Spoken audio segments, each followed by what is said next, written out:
Hello, everybody. Welcome back to another live stream with the Celtics Digest. The Boston Celtics just got another dub, their third win of the regular season. They start off the season 3-0, first team in the Eastern Conference to start off 3-0 after getting that W versus the Washington Wizards. Got a little close there at the fourth quarter because their reserves were in the fourth quarter. Sadly for the Boston Celtics, they were obviously dominating this whole entire game offensively and defensively versus the Washington Wizards. And we're here to break it down on this post-game video, post-game live stream for you guys, breaking down everything Celtics related. With any questions you guys have about the Boston Celtics or anything related to the team, we have the answers here. The Celtics came out and got the dub 126-107 in tonight's game. It should have been a bigger win. Shot great from the field, attacked the rim perfectly for the Celtics. Very, very excited from what I saw out of our top players. Bernie says, them boys balled. I totally agree. I'm very, very excited from what I saw out of the Celtics tonight. Everyone was hating on Jaylen Brown after that first game, and he's coming out on a vengeance, dominating last game, and then coming out on a tear in the first half. This game shooting 7 for 9 from 3 in the first quarter, breaking a Celtics record. That's tying a Celtics record. Sorry, that's awesome to hear coming out of him. Finishing the game with 36 points. Like, Jaylen Brown completely in control for the Boston Celtics. Yeah, exactly. Birkin says Jaylen beat the Wizards in the first 15 minutes. I totally agree. 8 assists from D. White is also nice, Bernie says. Totally agree on that. Really like from what I saw out of Derek White. Not the greatest shooting night from Derek White, but he didn't need to have the greatest shooting night. Jaylen Brown carried on offense. Jason Tatum carried on offense. He finished with 33 points. Kristaps Porzingis had a dominant game as well, finishing with 15 points. I really, really liked what I saw out of this Boston Celtics team tonight. Offensively, we've mentioned in the past, in the first game, it was JT and KP being the offensive focal points for the team. In the last game versus the Miami Heat, I would say that it was mainly Jaylen Brown. Jason Tatum and Kristaps Porzingis held in their own, but Derek White and Jaylen Brown were the main focal points. And tonight, it was JB and JT. Not really much Kristaps Porzingis. I think any night it realistically can happen with the Boston Celtics. One of these guys is going to go off. One of these guys is going to ball. They're going to drop 30 points a single night.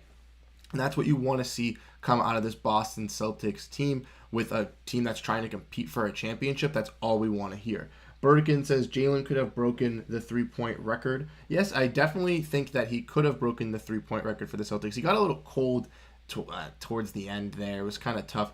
But I want to break down these Celtics Wizards post-game with you guys. Now that we got some people in here, I'd like to give you guys my thoughts and opinions on tonight's game. And let me know what you guys think in the comments below. I'll answer you guys' comments. If you guys have any questions regarding tonight's game or regarding the Celtics in general, let them down in the comments. I'll break it down. But my overall opinions from the beginning of the game was the Celtics were attacking the rim very efficiently early on. As we saw, the Wizards were without Daniel Gafford tonight. Kyle Kuzma was playing center for the Washington Wizards. That's a little bit unusual. Kyle Kuzma is more of a 4, can kind of play the 3, but I've never really seen him play a center, especially going up against Kristaps Porzingis, Jaylen Brown, Jason Tatum, 3 big forwards that are going to be attacking him, and they clearly did that in the first quarter, going at the rim and then shooting threes later on with Drew Holiday and Jaylen Brown hitting the first threes for the Boston Celtics. I was very, very impressed with how the Celtics didn't come out and shoot threes right away. They kind of attacked the rim with a weakened center of not having Daniel Gafford, which was very, very effective for the Celtics early on. Kind of led for this game plan going on for the game. They definitely had a lot of people attacking the rim. Drew Holiday and Derek White were playing great defensively. The only really problems that I saw from this Celtics team was the lack of bench shooting. Again, we saw Sam Hauser come out and hit some threes later on, but not really that great. Peyton Pritchard came out, didn't shoot the greatest tonight. They both have not shot the greatest for the Celtics. We saw some Svi Mykhailiuk. He did get some late night minutes in the fourth quarter when the Celtics took out all their starters, and that's how the Wizards made this game a little bit more of a comeback. They did decide to come back because the Celtics had no starters in there and were playing the end of the bench. But I'm very, very excited from what I saw out of Svi Mykhailiuk in those minutes of him actually playing. I am excited to see if he'll get a role over Hauser. I think he definitely deserves it. Shea Brissett and Lamar Stevens were playing solid for the Celtics as well. They were attacking the glass, and Lamar Stevens was hitting some big threes for the Celtics at the end, even when he doesn't need to, just to ensure him getting more player minutes. That's what I like to see. But the only problems that I would have to say for the Boston Celtics tonight were Sam Hauser and Peyton Pritchard. We need a more dominant force on the bench. If there's anyone that you guys would like to see the Celtics go after to bring on the bench, let me know. But I'm going to look at some of these comments. We have Rob. Shout out to Rob. He's always tuning into these live streams. Thanks for coming back. He says, nice game by JB. That was a garbage performance from the bench. They got outscored by 20 plus.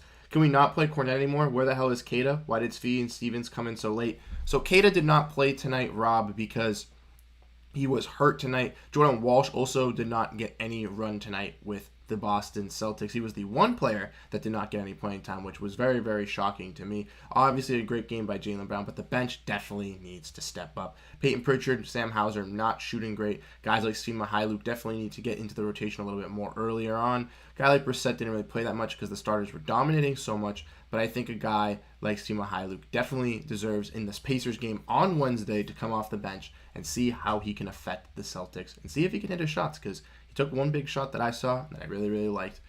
Let's look at Bernie. Bernie says, I like what Scally said. Good point, saying the bench don't really need to score because the starter's still going to be out there usually. Porzingis had an efficient as night also. I think that Porzingis had an efficient night, yeah.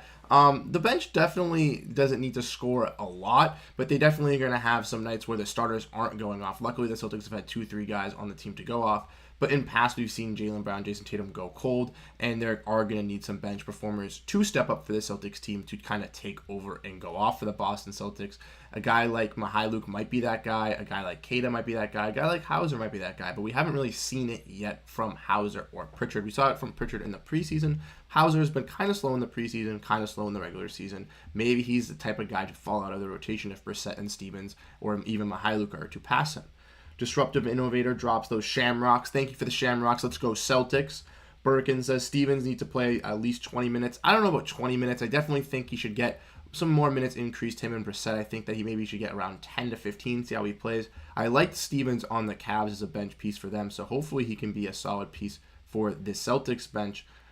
Rob says the bench only settled down once Stevens and Svi came in. Let's put PP and Hauser on a milk carton. They got left in the preseason. Kornet from last season is nowhere to be found. Looks tentative. I agree that Kornet isn't the greatest for the Boston Celtics. He only got some run tonight, I think, because Kata was not playing and they wanted to run the end of the bench just to kind of give everybody some playing time. Svi and Stevens kind of did help out the bench in that end of the fourth quarter. Banton had to be taken out because he couldn't really control the offense, which was a little bit tough. So we had to bring Pritchard back in late because the Celtics were losing that lead. I believe the Wizards went on a 29-9 run at one point, which was not good for the Boston Celtics at all. They definitely were playing lackluster defense for most of this game. They didn't have to try that hard as they did in the first half, but towards the end of the game, they were up by 30 points. They didn't have to go all out on defense. Birkin, I like him, but he hit one shot. Okay, Juan says, my boy. I think he's talking about name is Kata. I don't know who he's talking about. Bernie says, Rob, 3 games. PP averaged like 8 his rookie year. Gave him up after 3 games. He had 7 assists still. Kata is hurt. Stevens will probably get more mins than Hauser once season is going. That's what I'm hoping. I'm hoping to see if Sam Hauser will fall out of this rotation. My only expectations is that Sam Hauser must be performing in the playoffs. In practice, He must be doing something right for them to be getting minutes, because a guy like Kornet was getting those minutes from Missoula. He felt like he was the guy to fit right in as being the backup center. That's once Kornet got those minutes, started to see his actual role and him not actually performing that great. Missoula kind of realized, oh crap, maybe I need to throw Brissett out there. Maybe I need to throw Kate out there. He hasn't had that realization with Hauser yet. Maybe because he is so good at practice. I'm not at the practices. I can't see what's going on. But personally, I think that Sam Hauser's role should be diminished a little bit, as he's not consistently hitting threes, and his defense, he's getting some rebounds for the Celtics, but Svi Mykhailiuk, I think, can be that three-point shooter off the bench and kind of be that spark plug off the bench for the Celtics. We got a comment from Binos. So disappointed. Okay. Rob said, it's been 3 games now of crappy performances from the Bus One boys. How's a PP Kornet? Time for Missoula to change. Okay. Yep. I'd rather rerun Stevens, Svi, and Brissett. Disappointed in PP. PP has been a little bit disappointing since the preseason, but I think it's just some jitters. I think he'll be perfectly fine. I think he'll get back to his offensive performances. He has some slumps like that. Bino says, so disappointed in our bench. Our deep guys perform better when starters aren't in. Pritchard, Svi, Stevens, Brissett, and Keita are who I feel good about right now. PP had a bad game today, though. Yeah, PP didn't have the greatest shooting night, but like we've talked about, he had some great assists. I believe he had 7 assists tonight. Peyton Pritchard is going to be a solid playmaker and be still an effective guard for this Celtics bench. I'm not saying that the bench has to drop, 15, 20 points. Everyone on the bench has to go crazy, but there should be at least one guy on the bench that can consistently get 10, 15 points. I know that the Celtics starters scored over 100 points tonight, which means their bench only combined for 23 points. And the Celtics went deep into their bench late in that fourth quarter. They played a bunch of guys. They went at least, 8 guys deep tonight. So if 8 guys deep are only scoring you 20, 25 points, that's not a good look for the Celtics, especially if some of your impacted bench pieces are not putting up those points as well. I still think PP will be that guy. Bernie, I think I agree. Zhao says our bench players need to improve. I definitely agree as well. Juan says, I'm talking about Bruce Veliz. Oh, thanks, man. Thank you for supporting me. I greatly appreciate that. Appreciate the support as always. Thank you so much, Juan. Thank you for tuning in to Celtics Digest content and making sure to stay tuned in. We can't thank you guys enough for that. PP should be able to microwave at this point in his career. If he isn't, he's not useful. He's not playing good enough defense. He's not a rookie anymore. I'm not giving up on PP. Just give others a chance. The only problem is Celtics don't really have that many other guards besides Drew and Derek White and PP. I mean, Banton, maybe Svi. But Svi, I find him more of a 2-3. I feel like Banton's only the really other guard in rotation. And Banton, as we saw from tonight, can't really control an offense at a backup point guard level. So I think if Pritchard is going to be more of a point guard and more of a distributor, we might have to get some better shooters alongside of him. That's why I want to get more of a Svi and more of a Lamar Stevens in that rotation as well. The bench is weak as fuck. Pritchard cannot perform like this on that contract. He wanted to run his mouth and then complain. Now he's being exposed. Amaze, I don't know if he's being exposed. Yeah, one bad shooting night is not great, and he hasn't performed great shooting this whole regular season, but it's still only 3 games into the season. We were talking bad about Jaylen Brown in the first. We were talking bad about Jaylen Brown after the first game on this post-game live, kind of reacting to how he didn't have the best performances. In the last 2 games, he's performed fantastic. So a guy like Peyton Pritchard, hopefully he can kind of turn this around. 3 games, kind of early reactions, guys. We got to calm down. All these players are going to be good for the Celtics eventually. Guys just have some hot nights. Yes, the bench needs to improve, but they have that TPE. They can look forward to get a better wing to maybe help us. Who's the backup point guard that you want to play? 3 games, LOL. Watch had an off shooting night. That happens. Other games had 3 shots. I want to see Brissett and Keita out at the same time. They have a lot of hustle for offensive boards. It's too bad Keita was hurt today. Totally agree, Benos. I totally agree. I would love to see Neemias Queta run tonight. I think tonight would have been his best option to run, honestly, versus this Wizards team, kind of younger building team. I think Neemias Queta could have kind of came in as the backup center as a test, like they tested Brissett last game. Saying like, hey, can he work out? It's a younger team, especially since they were blowing out in the first quarter. I think that he easily would have been a test subject for the Celtics tonight. Could have seen if he actually could have worked to a guaranteed deal, maybe if they brought in another two-way guy. But maybe the Celtics are trying to conserve those 50 games for Neemias Queta when some injuries come in, and that could definitely be something that we'll see. We don't need a backup point guard. There's already one of the starters in there. 3 of those starters are still ball handlers, plus Svi is a point forward. Svi, yeah, he's definitely more of a point forward, but if we're not going to run Pritchard, are we just going to run... I would like to know, Rob, what your lineup is that you want for the bench if there's no backup point guard. I would love... not that I'm doubting you. I just want to know what your lineup is, because I'm trying to think of one right now that the Celtics could run with just them two with Svi, and I would love to see your opinions. Bernie says Svi doesn't even play normally too. Just Drew is shooting guard and Derek White is technically also. Yeah, Drew is more of a point guard now. Drew's definitely worked on his ball handling, and I believe he was only a shooting guard because he could shoot the ball a little bit better when he was younger. But now that he's gotten older, he can definitely still handle the ball and play the point guard for the Boston Celtics. One of Drew or White has always on the floor in non-garbage time minutes. Then you rotate between Svi, PP, or Banton, whichever has it going. PP, of course, can handle it during garbage time. Yep. Okay. I'm liking what you're saying. Yao says, I think Boston's going to get more pieces in the future. Yao, who do you think the Celtics could go after? What kind of piece would you like them to go after and get? I would like to know who the type of players that you guys would like the Celtics to try to bring in for our bench, because we all are in agreement here that the bench is weak. The bench has not performed in these games that we've seen so far. So if we're going to be doubting on some of our bench pieces, I would like you guys to tell me who you guys think is a good bench piece for the Celtics to go after. With the Grant TPE, I believe it's around 9.4 million, or I think that's what it is. So if it's around there, we can obviously get a player that's roughly around that. So let me know if there's any players that you guys like that are around in that TPE. We'll probably get a big at the trade deadline, Bernie says. Yeah, I think that there's a possibility of getting a big. I don't know what type of big the Celtics could be looking forward. I don't know if we'll have to wait and see. But we did get a big in Muscala last time at the trade deadline, and he was a little bit effective for the Celtics. Not the most effective, but he was effective for us a little bit, and he got moved in a deal that got us Kristaps Porzingis, so the contract helped us out in some way. So I'm kind of okay with what he did. 6.2. Okay, sorry. 6.2. 6.2. Bino says, I love Pritchard when he's with the starters. My only problem is when he's not with them like the fourth quarter. Hopefully he gets more confident and starts leading the bench and scoring like he did in the preseason. I totally agree with that one. We need him to catch that green light like he has in the preseason. One problem with that, obviously, is just I think he's just a streaky shooter. It's just going to happen to the best of them. He got hot those couple weeks when he was in the preseason. Now it's just a slow start of the season for him. Maybe it's because he's experiencing more of a bench role, but we'll have to wait and see.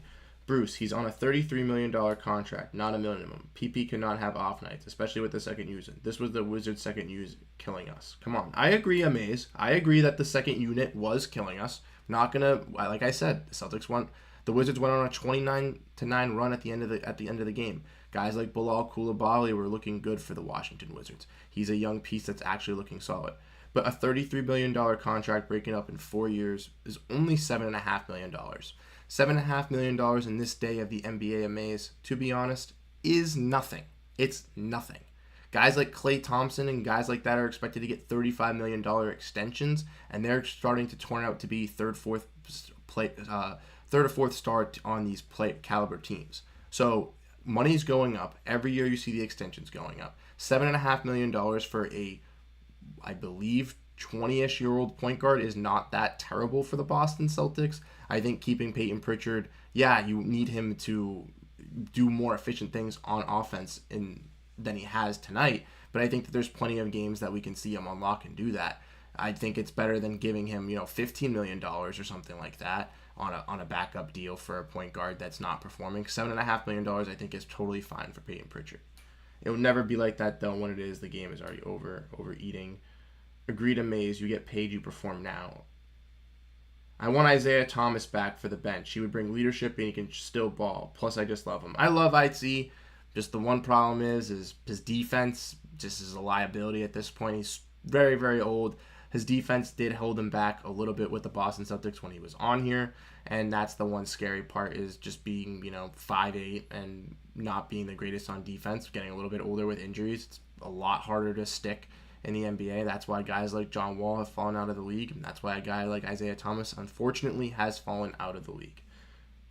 Bench him after 3 games. Cut him. Nobody's saying to bench PP or to cut him. You did say to bench him for a point forward. Personally, I run PP in the first half. If he performs badly, I give others on the bench a shot until one of the bench players separates himself. Talking about his rookie performance is moot now. I guess I think that Peyton Pritchard can still be a solid backup for the team. I see no problems in Peyton Pritchard. I think that he's just had some bad shooting nights, and hopefully he can turn it around. There's been other guys like on the Celtics that have had this too. We've had instances where Jason Tatum, Jaylen Brown, even Sam Hauser at this point has been shooting bad. The fourth quarter was bad. That's it. He had 1 shot in the first half.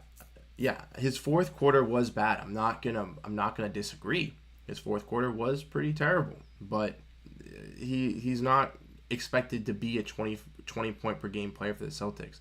Guys off the bench expected to be kind of a 6-man role. Yeah, maybe I was a little too high on my 6-man of the year candidate predictions with him, but I still think can be a nice spark plug offensively for the bench. He's just gotta get used to being that, and honestly just kind of get into his rhythm, I think, personally.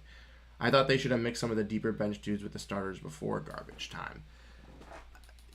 I think they wanted to conserve the starters to all play together. I don't know if they want some of the deeper guys to play with the starters just because they want to keep the team in their rhythm with the actual rotation pieces they play with. That's the one thing that I think would be kind of concerning. I don't know if you want to realistically throw out.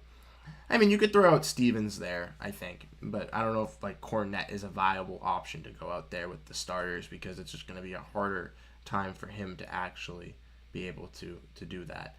Exactly. When PP comes into game, they're still running offense through Brown and stuff. Jalen Noel is someone we could get. Yao says Jalen Noel is a young guard who is he on the Kings or did he get waived from the Kings? I know that he tried out with the Kings. If he's available, I think he's a solid piece that the Celtics could look at. He's a good guard for them, but I also think that at the same time, if the Celtics want an actual piece on the bench, they're gonna have to look more towards a veteran guy because the Celtics thing that they did have and that they don't have this year is they did have veteran bench pieces last year. They had guys like Brogdon, they had guys like Rob and Horford that were splitting time.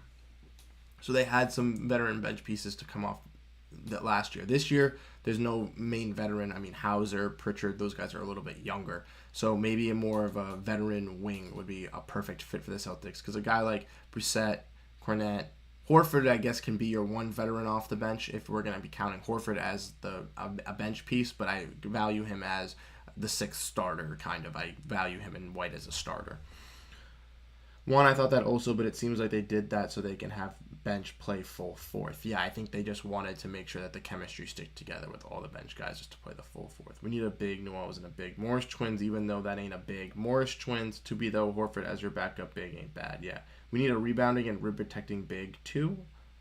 Let Cornette go. Bring back Blake. Russell Smith. The only problem with bringing in Blake, in my opinion, is Blake's on the older side. Blake doesn't seem like he realistically wants to play basketball. Seems like he wants to retire. If he doesn't want to retire, he just wants to be on a team halfway through the season and kind of ring chase towards the end. And even though that's not terrible for what Blake wants to do, I don't think that's what the Celtics want out of their third center because injuries do happen. The Celtics will need another big to kind of play. And I don't know if I really realistically want to trust Blake Griffin on big minutes if someone does get hurt, if realistically he's already considering retirement. It seems like his 1 foot is already out the door, and it seems like he's just going to be continuing in that footstep to retirement. Any bench piece the Celtics to add will have to do 3 things. 1, can shoot and play off ball. The starters will always handle the ball. 2, can play defense and rebound. And 3, can make the right reads. I mean, yeah, you're not wrong. Defense and rebounding should be main priority. We don't need more scoring. That would be nice. I definitely agree. But guys like Tatum and guys like Brown, guys like Hauser, they've been attacking the boards for the Boston Celtics in the recent games, which is something that I'd like to see. Definitely a rebounding big would be necessary. But I think a scoring wing would also be necessary as well because scoring wing is what we're expecting Hauser to be, kind of expecting Svi to be, which we haven't seen yet. And the Celtics desperately, I think, need that in this rotation. If they don't get this type of wing, then if the JB or JT go cold, then we'll be complaining that the bench didn't do good and our stars didn't do good and we lost a game that we shouldn't have lost. Russell, thank you. I agree. No problem, Russell. Thank you for tuning in. Greatly appreciate your support. Bino says, non-bench talk, JB was awesome and I'm loving Drew and White. They consistently put an insane amount of pressure on the opposing offense. They get steals, blocks, and just first turnovers. Totally agree, Benos. I love the way that Drew Holiday and Derek White have been playing. I don't know if you've been in our past live streams, but in the past 2 live streams, I've very talked about how Derek White is inching to be one of my favorite players on the Celtics. Marcus Smart was my favorite Celtic. Now that he's traded, I'm looking for a new one. Jordan Walsh kind of taken that role off media day, but Derek White with his impact plays, with his hustle plays, his just way to buy into that kind of Marcus Smart role of like, I just got to be the glue guy. I kind of just got to do what everyone else is going to want me to do because guys like Tatum, guys like Brown, guys like KP, guys like Drew, they're going to score. They're going to handle their own. And even a guy like Drew who was taking a step back on the offensive role and worked more on his defense. In the first game versus the Knicks, he clamped all three of their best players in Julius Randle, Jalen Brunson, and RJ Barrett. He held them to 2 for 18 shooting. And even though Emmanuel quickly did have a good game, the three best players on the New York Knicks that the Celtics game planned for were shut down by Drew Holiday. A guy like Drew Holiday also clamped up in tonight's game, had some key blocks as well. A guy like Derek White did the same exact thing. These Celtics bench pieces are playing really, really well on the defense, and I'm really, really liking it. Hauser actually been rebounding well. Good shout. Yes, Hauser has been rebounding really well. Tonight, he actually did rebound pretty solid. Like, that's the thing. Maybe that's the reason why they're keeping him in, for the rebounding aspect, for the defensive aspect. But the shooting is just not there. You got to give Svi a shot to be able to get the shooting there. Loved how Drew was just shutting down Poole and presenting him a ton. You could tell he was getting at him. Yes, exactly. That was something that I mentioned in the video that we made today. If you guys are just tuning into the live stream and haven't checked out that video, make sure to check out that video. But I talked about how Drew was getting praised by Joe Mazzulla and using the pistol way of playing defense, and saying that that's how they built their defensive schemes off of in the past couple of years, was off of how Drew played defense. And that's awesome to hear, because Drew is going to, kind of be a leader for that. And I said that versus this guard-ridden team of, Tyus Jones and Jordan Poole, they were obviously going to chuck up a bunch of shots, try to be good playmakers. We'd have to see how Derek White and Drew Holiday handled them, and they played effective defense on both of those guys, I thought, tonight. And I was very, very impressed by how they both played on the defensive side of the ball. Drew Holiday had some good points as well. I think he finished with around 15 points, but I know that Derek White just didn't get that many opportunities on the offensive side. Everyone acts like we're playing small ball. Isn't that just silly? Yeah, it is. It is very funny. I like how we have the option to run Horford as a starter as well, but Tatum, I think, is very effective at the 4. We've seen him play 4 in college. I personally really like this lineup. I've always wanted to see Jaylen Brown at the 3 and Tatum at the 4, and this makes me very excited as a Celtics fan to see this as well. Aside from the New York game, yes, Hauser was rebounding well. Hauser was a terrible box out on New York game. Yeah, I believe Hauser played a very, very bad game in his first game, but he's gotten better over the next 2. Just needs to improve on that shooting. Hopefully one of these nights he can, go 3 for 5 or 5 from 7 from 3 and be effective for the Celtics. Both guards, great defenders, 7'3", and Tatum like 6'9". Yep. I think our bench needs more time to get comfortable, says Yao. I definitely agree as well. Bench definitely needs some time to gel. Maybe if they even want to throw Drew off the bench for a couple games to kind of throw, with Horford starting, kind of throw a little bit of disguise in there. Maybe Drew can be an effective scorer alongside Peyton Pritchard, be another ball handler alongside of him as well. Maybe take some ball handling duties off of Peyton Pritchard. And then we could see how that lineup works out. Maybe that's a little bit of a curveball that Mazzulla could throw at a team that's not really expecting it, or a team that's kind of, a little bit of a team like the Wizards, where they're not one of the greatest teams. I think, and Brown, good defenders, not small. Yeah, bench don't know roles yet, getting settled still. Drew was a great replacement for Smart. He's a better version, says Bernie. I totally agree. Definitely was disappointed when Smart got let go from the Boston Celtics and got traded. Didn't really know if it would have that defensive oomph from Derek White, but seeing Drew Holiday being there obviously improves it, and totally get me wrong with Derek White. Derek White is definitely all that for the defensive side, definitely all that for the offensive side as well, even though he didn't prove that tonight.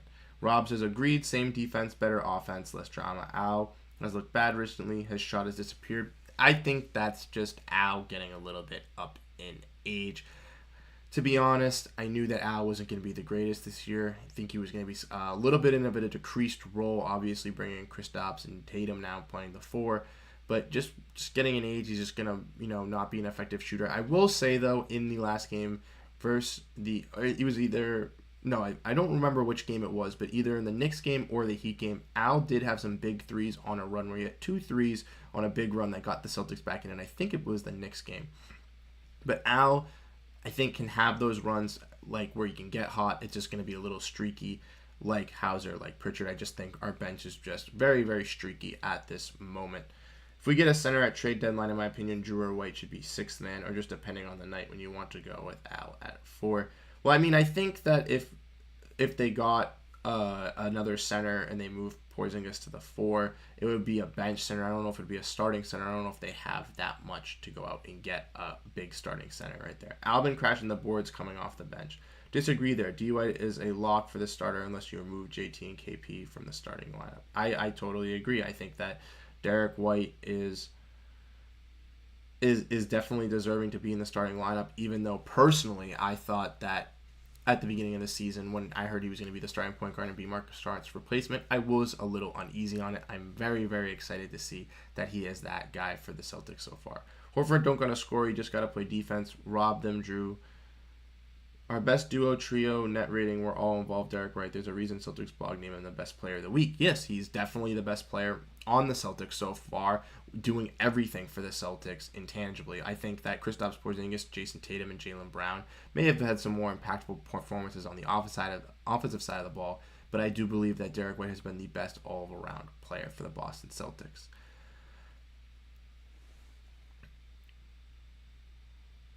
Okay, I'm saying Porzingis 5, Al Horford team versus like Nuggets, Al Horford for Aaron Gordon. Yes, I think the double big lineup is going to come into play for the Boston Celtics in some key moments versus teams like the Nuggets, maybe even a team like the Cavaliers when they get Jared Allen and Evan Mobley back. I think it is definitely going to be an impactful thing for the Boston Celtics. But if the Celtics are going to be playing against another, like most of the regular lineups, I think will feature Derek White and Drew Holiday. But if they're going to get the double big lineup, I do definitely see Al Horford coming in and being a threat level for the Celtics. And then you just I would think you would put Derek White or Drew Holiday off the bench. I don't know which one the Celtics would do. Bruce, who do you have winning MVP this year? Yao. That's a good question. I'm going to go the bias pick, and I'm going to go Nikola Jokic. Just because Nikola Jokic has won it the past 2 years. If you want my optimistic picks, I'll give you 2. Jason Tatum, I think, is definitely going to be in the running after we've seen him perform this year, even with bringing in JB and Kristaps Porzingis and Drew Holiday. I still think that JT is going to be up there. And don't be shocked if Shai Gilgeous-Alexander is also up there as well. Shai Gilgeous-Alexander is definitely one of my sleeper picks for MVP this year. Thunder are a very young, exciting team. Chet Holmgren's already been balling. Shai Gilgeous-Alexander, I think, is the best player on the Thunder, and I think he's just going to keep elevating his game more. I think that Jokic is obviously the based answer, but if I had to give you 2 sporadic picks of guys that I think could possibly win that aren't Jokic, I would give you Shai Gilgeous and Jason Tatum. Yeah, I would love to know who you think is going to win MVP. Let me know what you think in the comments down below. Give me your opinion. It still played 30 minutes and finished games. I thought that with Brogdon, then he won 6-man. Yeah, Brogdon did win 6-man for the Celtics, and honestly, IQ kind of deserved and proved a point at the end to kind of take over for Malcolm Brogdon. But Malcolm Brogdon had such a great run playing for the Boston Celtics, having great shooting splits for the Boston Celtics as well in the regular season. Not as much in the playoffs, but definitely in the regular season. D White for Depoy. Yes, Beanos. D White for sure. I am very, very big supporter of D White this season. I think that him and Drew Holiday are going to make all defensive first team as the 2 guards, and if not, then they'll definitely be on the second team. If Al starts situationally, it's Drew who will come off the bench. He'll help settle down the second unit offense. I do think we trade for a big by that send line. A Tice Olynyk type would be fine. I would not mind an Olynyk type at all. Would not mind bringing back Kelly Olynyk. Daniel Tice, on the other hand, little skeptical, not going to lie. Daniel Tice just doesn't really move the needle for me that much for the Boston Celtics. It sucks that JJ is off to a bad start. Yeah, Jaren Jackson Jr. and the Grizzlies have been off to a bad start. Sadly, not for Marcus Smart. I think Tatum is winning this year because he's been improving every year. Yeah, that's what I think too. I think a lot of people were doubting on Jason Tatum even being in contention for MVP just because we already have Jaylen Brown, who's a top tip player. We got Kristaps Porzingis. We got Drew Holiday. They're thinking there's too much star power. Jason Tatum's not going to be able to take over as much. But I think that gives him more opportunity to take over on the other side of the stats as well. Gets them to improve defensively. Gets him to improve with his rebounds, attacking the glass more because more guys are taking shots. His field goal percentage will go down a bit because he's not going to be shot chucking as much. He's not going to be shooting as many threes. He's going to be passing the ball because he has more offensive options. I think Jason Tatum is just going to honestly just get better as a player, get better as a superstar, and will be a top 3 vote getter in the MVP race this season. I totally 100% believe that. I definitely agree. Brogdon was shooting well into his shoulder. Yes. Maybe Luka for MVP if the Mavs are good enough. Yes, Luka has always been in the running for MVP. the last couple seasons. Personally, I've always heard Luka for MVP, and it just doesn't happen. So I'm waiting to see on it. But again, this season he's playing phenomenally. He's just got to stay healthy, and hopefully the Mavs can have a good regular season. Fair, Bruce. Just thinking of the price range and what's realistic. Just someone on their talent level. It doesn't have to be them. If we can pry them away, I feel like someone younger. Charles Bassey, I've heard a lot from the Spurs. He's pretty good as well. Sandro Mamukelashvili, I know if you know him. I don't know if you guys know him. He's very, very young. He went to my college and played. I wouldn't mind if the Celtics brought in him, but he's definitely not a backup type center guy. Kelly would, I think, be a perfect fit offensively, defensively, stretching the floor like Bernie just said, like you said, Rob. I think he'd be great. Tice just, I don't know. He's just more of an offensive guy, not really a defensive guy that much. He's a big instigator on the fouls. And just with Indiana, he hasn't really found his role with the Celtics. He had his role, but I think he could have been replaced, and he's been replaced. I think it's just best if the Celtics move on. LeBron won MVP in Miami with D-Wade and Bosh, then Tatum can win with this team. Exactly. I think that Tatum has a very, very winnable chance of getting MVP this season. But thank you guys for tuning in to this live stream. I'm going to be cutting this live stream off shortly.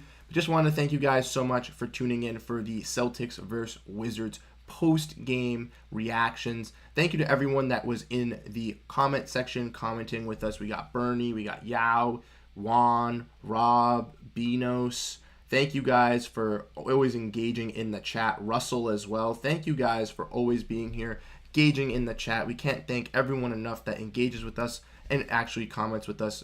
It's so much support. We can't thank you guys enough. We might be doing a post-game reaction to the Indiana Pacers versus the Celtics game on Wednesday. If there is no reaction, it is because I am at the game. So if you are at the game and I am possibly there, I will let you guys know. If you do chance to see me, say hi. I would love to meet some of our fans. If not, all good, no worries. Hopefully the Celtics can still get a W, start off the season 4-0, and win their second home game versus the Indiana Pacers on Wednesday night. I am so excited for this season. If there is no post-game live, there still will be a post-game video following the game on Thursday morning. But if not, and I'm not at the game, I will do a post-game live. I will let you guys know. Celtics finish off this game in Washington, winning.